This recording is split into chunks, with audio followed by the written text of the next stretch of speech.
एक समय की बात है। एक गांव में एक मध्यवर्गीय परिवार रहता था। परिवार में अनिरुद्ध, उनकी पत्नी सरस्वती और उनके 3 बच्चे थे, जिसमें से 2 बड़े बेटे और एक पूनम नाम की बेटी थी। बेटी पूनम बचपन से ही गणेश भगवान की भक्ति करती थी। अनिरुद्ध मेहनत मजदूरी करके अपने बच्चों को बड़ा किए और दोनों लड़कों की शादी करके उनके लिए अलग अलग दुकानें भी कर दिया। अब अनिरुद्ध के पास सारी जमा पूंजी समाप्त हो गई। एक दिन अनिरुद्ध ने दोनों लड़कों से कहा, बेटा तुम अपनी बहन की शादी कर दो, वह शादी के योग्य हो गई है। दोनों लड़के बहुत ही घमंडी थे। वह दोनों झट से बोले, पिताजी, अगर आपके पास पैसे हो तो आप पूनम की शादी कर दीजिए।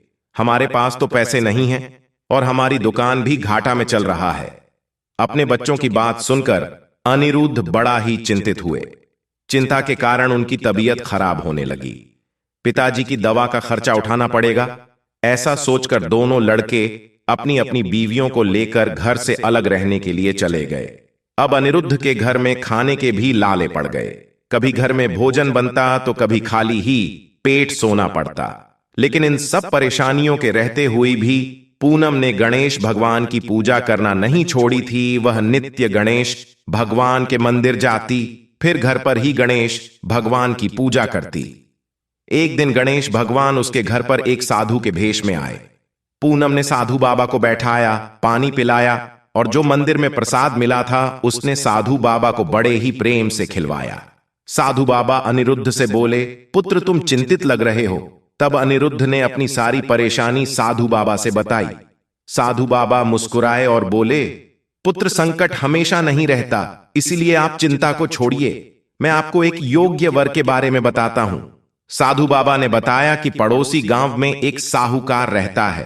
उसका पुत्र विवाह के योग्य हो गया है। उसके पुत्र को आंखों से दिखाई नहीं देता, इसलिए वह योग्य वर की तलाश कर रहे हैं।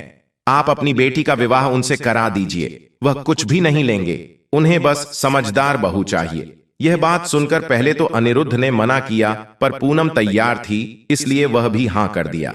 शादी धूमधाम से हो गई। ससुराल में भी पूनम गणेश भगवान का नित्य नियम करती थी। शादी के चौथे दिन चमत्कार हुआ। सेठ के बेटे को दिखाई देने लगा। सेठ सेठानी बहुत ही खुश हुए और पूनम को अपने घर की लक्ष्मी मानने लगे।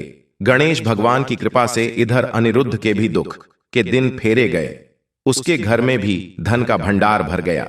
इसलिए तो गणेश भगवान को संकट मोचन कहा जाता है। हे गणेश जी महाराज, जैसे आपने पूनम के संकट को हर लिया, वैसे ही अपने सभी भक्तों पर अपनी कृपा बनाए रखना। प्रेम से बोले गणेश भगवान की जय हो, भोलेनाथ की जय हो, पार्वती माता की जय हो।